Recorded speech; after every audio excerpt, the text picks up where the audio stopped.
Good evening, ladies and gentlemen. Today I want us to discuss a number of things. One of them is the desperation now in the ranks of TPLF and their Western supporters. It is apparent that the Western supporters of TPLF expected the government in Addis Ababa to fall within a very short time. That is why they were providing satellite data, geolocation information, and of course what we call guiding eyes in military operations to the TPLF. But since the TPLF got into Kobolcha and Desi, their attempts to have what we call a swift or what we call a run towards a populated city like Addis Ababa was not or has not been forthcoming. And this has created a bit of frustration within the ranks of those who support TPLF. The diplomats in the West have gone a notch higher.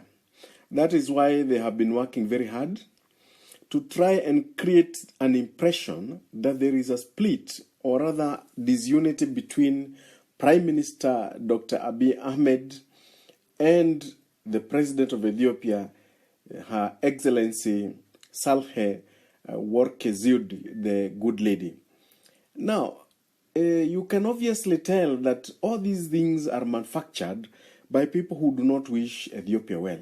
It is interesting that a butcher, somebody who supported detention, killings, and maiming of people during his time in power in Ethiopia, somebody like Berhane Gebrekristos can be thought of as a president. That is a contempt with which people in Washington, London, and Brussels hold Africans.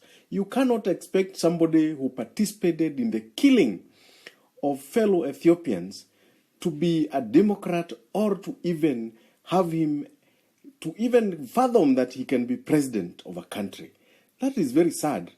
We know that Western diplomats from the European Union and very many based in Washington are giving money to Berhane Gebrekristos and the former foreign minister of Ethiopia and envoy to the US and the EU is using the funds to support the operations of TPLF and OLF Shene and other rebel groups.